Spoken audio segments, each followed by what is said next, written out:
Hi friends, നമുക്ക് തട്ടുകട സ്റ്റൈലിൽ ഗ്രീൻ പീസ് മസാല എങ്ങനെ തയ്യാറാക്കിയെടുക്കുന്നത് നോക്കാം കേട്ടോ. ഇതിനു വേണ്ടി ഞാനിവിടെ ഒരു കപ്പ് ഗ്രീൻ പീസ് വെള്ളത്തിൽ കുതിർക്കാൻ വെച്ചിട്ടുണ്ട്. നമുക്കൊരു 5 മണിക്കൂറെങ്കിലും ചുരുങ്ങിയത് നമ്മൾ വെള്ളത്തിലിട്ട് വെക്കണം കേട്ടോ. അപ്പൊ അങ്ങനെ 5 മണിക്കൂർ ആയിട്ടുണ്ട് ഞാൻ വെള്ളത്തിൽ കുതിർക്കാൻ വെച്ചിട്ട്. ഇനി നമുക്കിത് നന്നായി കഴുകിയെടുക്കാം. അപ്പൊ ഞാൻ ഗ്രീൻ പീസ് കഴുകി എടുത്തിട്ടുണ്ട്. ഇത് നമുക്കൊരു കുക്കറിലേക്ക് ഇട്ട് കൊടുക്കാം കേട്ടോ. അപ്പൊ ഞങ്ങളുടെ നാട്ടിലൊക്കെ പ്രധാനമായിട്ടും തട്ടുകടയിൽ നിന്നൊക്കെ കിട്ടുന്നൊരു ഐറ്റാണ് ഈ ഗ്രീൻ പീസ് മസാല കേട്ടോ.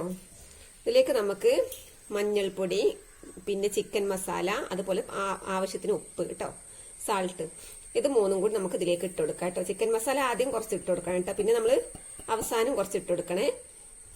നമുക്കിതിലേക്ക് ആവശ്യത്തിന് വെള്ളം ഒഴിച്ചിട്ട്, ഇത് വേവാനുള്ള വെള്ളം മതി കേട്ടോ, അധികം ആവണ്ട. ഇത് വേവാനുള്ള വെള്ളം മാത്രം നമ്മൾ ഒഴിച്ചു കൊടുത്തിട്ട് നമുക്ക് കുക്കറിലിട്ടൊന്ന് വേവിച്ചെടുക്കാം കേട്ടോ. ഒരു 4 വിസിലെങ്കിലും ചുരുങ്ങിയത് വേണ്ടി വരും. അപ്പൊ ഓരോ ഗ്രീൻ പീസിനും ഓരോ വ്യത്യസ്ത വേവായിരിക്കും. അപ്പൊ അതിനനുസരിച്ച് നിങ്ങൾ കൂക്കിച്ചെടുക്കട്ടോ, വെന്തോടയാൻ പാടില്ല കേട്ടോ.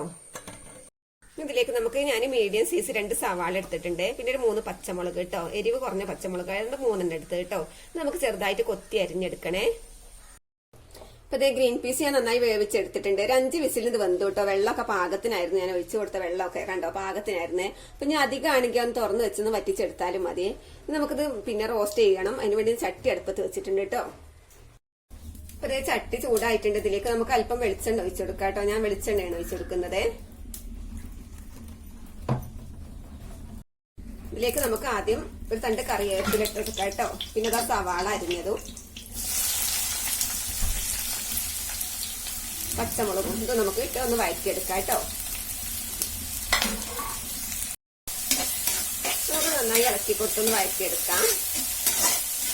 അധികം ഒന്ന് വയന്ന് വരുന്നൊന്നും വേണ്ട കേട്ടോ.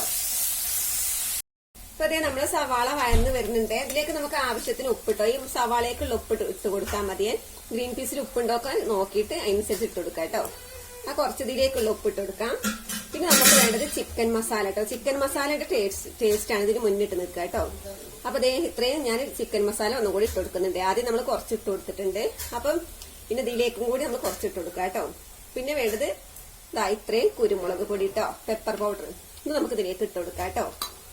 നമുക്കൊന്നുകൂടി വഴറ്റിയെടുക്കാം. ഇനി വേണ്ടത് നമുക്ക് ഇത്തിരി പെരിഞ്ചീരകം, അത് ഇട്ട് കൊടുക്കുകയാണെങ്കിൽ ഇട്ട് കൊടുത്താൽ മതി കേട്ടോ. ഇത് തുറന്നിട്ട് പറ്റില്ല. ഇതേ പെരിഞ്ചീരകം കുറച്ച് ഒരു നുള്ളി കേട്ടോ. പെരിഞ്ചീരകം പൊടിച്ചതാണ്, പെന്നൽ സീഡ് കേട്ടോ. ഇത് നമുക്ക് നുള്ളിട്ട് കൊടുക്കാം. നിർബന്ധമല്ല, അതിന്റെ ഒരു സ്വഭ രസമാണ്, നല്ല ടേസ്റ്റ് ആണ് കേട്ടോ, അതുകൊണ്ടാണ്. ഇനി ഇതേ ഞാൻ ഇതിലേക്ക് ഒരു 3 കോഴിമുട്ട എടുക്കുന്നുണ്ട്. അത് നമുക്ക് ആദ്യം ഒരു പാത്രത്തിലേക്ക് പൊട്ടിച്ച് വയ്ക്കാം കേട്ടോ. എന്താ വെച്ചാൽ പെട്ടെന്ന് എന്തെങ്കിലും കേടുള്ളതൊക്കെ ഉണ്ടെങ്കിൽ നമുക്ക് നോക്കാൻ വേണ്ടിയിട്ടാണ്. നമ്മൾ പാത്രത്തിലേക്ക് നേരിട്ട് ചട്ടിയിലേക്ക് അങ്ങ് ഒഴിച്ചു കൊടുക്കണ്ട കേട്ടോ.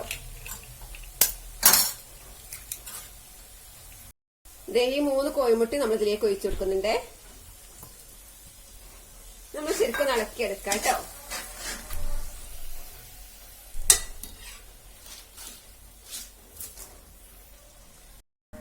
ഇതേ നമുക്കിതൊന്ന് ശരിക്കും ഇളക്കിയെടുക്കാം.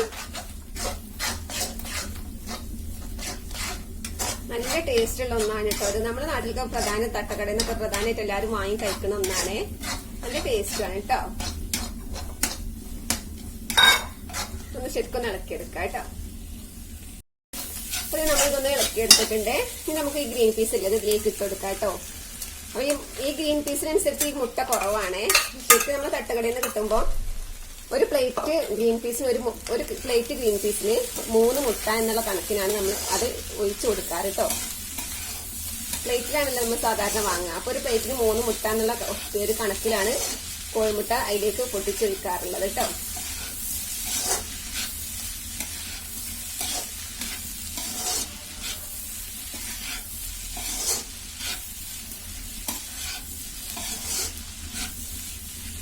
അപ്പൊ അതേ നമ്മുടെ ഗ്രീൻ പീസ് മസാല തയ്യാറായിട്ടുണ്ട്. നല്ല ടേസ്റ്റാണ്. അപ്പൊ നമ്മൾ സെർവ് ചെയ്യുന്ന രീതിയും കൂടി ഞാൻ കാണിക്കാം കേട്ടോ. നമുക്ക് ആദ്യം മേലെ പിന്നെ സവാളൊക്കെ കൊത്തിയിട്ട് കൊടുക്കണം, അങ്ങനെ എന്നിട്ടാണ് കഴിക്കാൻ പാടുള്ളൂ കേട്ടോ. പിന്നെ മല്ലിയിലയും കൂടി നമുക്ക് ഇതിലേക്ക് ഇട്ട് കൊടുക്കാം കേട്ടോ.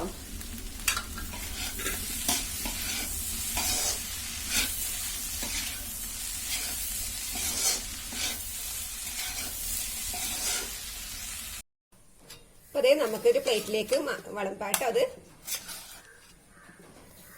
ഇതെല്ലാവർക്കും, കുട്ടികൾക്കും മുതിർന്നവർക്കും എല്ലാവർക്കും നന്നായി ഇഷ്ടപ്പെടുന്ന ഒന്നാണ് കേട്ടോ ഇത് ഗ്രീൻ പീസ് മസാല. ഇതിന് മേലെ സവാളയും കൂടി വെതറണം കേട്ടോ. നമ്മൾ വിചാരിച്ച് സവാള വെതറുമ്പോൾ സവാള ഇട്ട വലിയ ടേസ്റ്റ് ഒന്നും ഉണ്ടാവില്ല, പക്ഷെ ഇത് കൂട്ടി കഴിക്കുമ്പോൾ ഇതിന് പ്രത്യേക ടേസ്റ്റ് ആണ് കേട്ടോ. ഈ സവാള അങ്ങനെ ഇതിന്റെ കൂട്ടത്തിൽ കടിക്കുമ്പോൾ ഒരു പ്രത്യേക ടേസ്റ്റ്. എനിക്ക് തുടക്കത്തിൽ കഴിച്ചപ്പോൾ ഞാൻ എന്തിനാ ഈ സവാള എന്ന് വിചാരിച്ചിരുന്നു. എനിക്ക് വലിയ ഇഷ്ടമൊന്നും ഉണ്ടാവാറില്ല, പക്ഷെ കഴിച്ച് നോക്കുമ്പോൾ ഒരു പ്രത്യേക ടേസ്റ്റാണ്. നിങ്ങൾ ഇങ്ങനെ ഇതുപോലെ ഉണ്ടാക്കി നോക്കണ്ടു കേട്ടോ. ഇങ്ങനെ ഉണ്ടാക്കാത്തവരാണെങ്കിൽ നല്ല ടേസ്റ്റാണ്. ഉണ്ടാക്കി നോക്കാം. നമുക്ക് മറ്റൊരു വീഡിയോയുമായി വീണ്ടും കാണാം. അതുവരേക്കും ബായ്, അസ്സലാമു അലൈക്കും.